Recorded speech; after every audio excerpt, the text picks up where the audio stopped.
हरियाणा की 10 लोकसभा सीटों में से करनाल लोकसभा सीट कांग्रेस पार्टी के लिए संकट बनी हुई है। ऐसा इसलिए है क्योंकि पंजाबी या फिर ब्राह्मण मानी जाने वाली इस सीट पर कांग्रेस पार्टी के पास कोई मजबूत चेहरा नहीं है।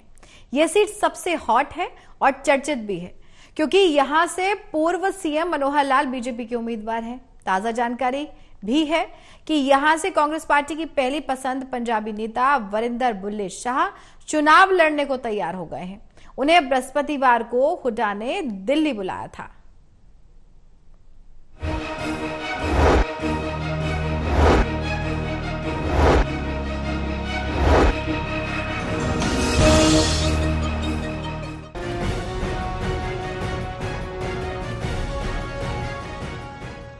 प्रदेश की 10 लोकसभा सीटों में से करनाल लोकसभा सीट हॉट और सबसे चर्चित सीट इसलिए बन गई है कि यहां से बीजेपी के कदावर नेता और पूर्व सीएम मनोहर लाल चुनाव लड़ रहे हैं। सभी 10 सीटों पर सीधा मुकाबला बीजेपी और कांग्रेस के बीच होता दिख रहा है।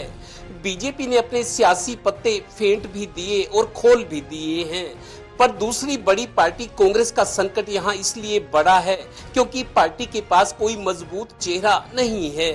किसे मैदान में उतारा जाए?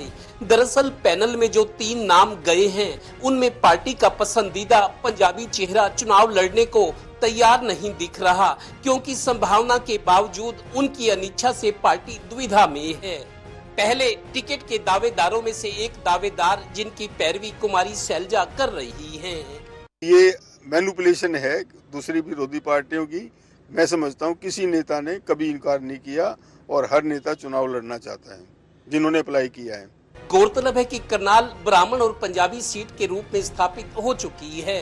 पिछली 2 बार से यहां से बीजेपी का पंजाबी चेहरा सांसद बन रहा है। उससे पहले 2 बार कांग्रेस से डॉक्टर अरविंद शर्मा यहां से सांसद थे। उससे पहले 4 बार पंडित चिरंजीव लाल शर्मा सांसद रहे। बीजेपी ने यहां से पूर्व सीएम मनोहर लाल को उतारा है, बड़ा चेहरा है।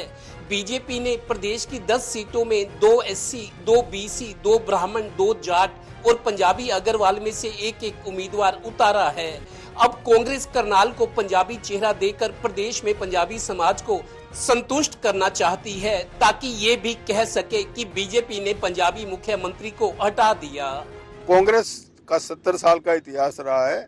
70 साल के इतिहास में लोगों के लिए काम किए हैं, डेवलपमेंट के काम किए हैं। भाजपा पूरे देश में और पूरे हरियाणा में 10 साल में लोगों ने देख लिया है कि वो नकारा साबित हुई है। कोई एक उपलब्धि उनकी नहीं है और जनता याद कर रही है कि कांग्रेस का राज बहुत अच्छा था। 70 साल में डेवलपमेंट थी। जिस देश के अंदर एक सुई नहीं बनती थी, आज वहाँ हवाई जहाज, आज उसके अंदर क्या क्या चीज बनती है, ये आप सबके सामने है। ऐसे में कांग्रेस को करनाल लोकसभा के लिए कोई पंजाबी मजबूत चेहरा दिख नहीं रहा। पैनल में कुमारी शैलजा की पसंद धर्मपाल गुप्ता हैं, तो राजपूत समाज से वीरेंद्र राठौर और 4 बार करनाल से सांसद रहे पंडित चिरंजीव लाल शर्मा इसी सीट पर 2 बार हार चुके उनके पुत्र कुलदीप शर्मा के पुत्र चाणक्य शर्मा ऐसे में यहां से चुनाव लड़ सकते हैं। हालांकि चाणक्य शर्मा कुछ महीनों से सक्रिय भी हैं, पर इस चर्चित सीट पर क्या पार्टी को वो जीत दिला पाएंगे, इसमें संशय है। यानी कई किंतु परंतु सामने हैं। ये सच है कि करनाल में विधानसभा उपचुनाव के लिए कांग्रेस के पास उम्मीदवार हैं जो मुकाबला कर सके, पर ये संकट कांग्रेस के साथ जरूर नजर आ रहा है कि लोकसभा की सीट के लिए पार्टी के पास मजबूत चेहरों की कमी है। कुछ लोग चुनाव लड़ना चाहते हैं, कुछ ऐसे भी हैं जो पीछे हट गए कि हम चुनाव नहीं लड़ेंगे। लिहाजा कांग्रेस का लोकसभा सीट को लेकर संकट बना हुआ है और तलाश जारी है। सहयोगी श्रीनिवास के साथ Devendra Kathoria, total news, Panipat bureau.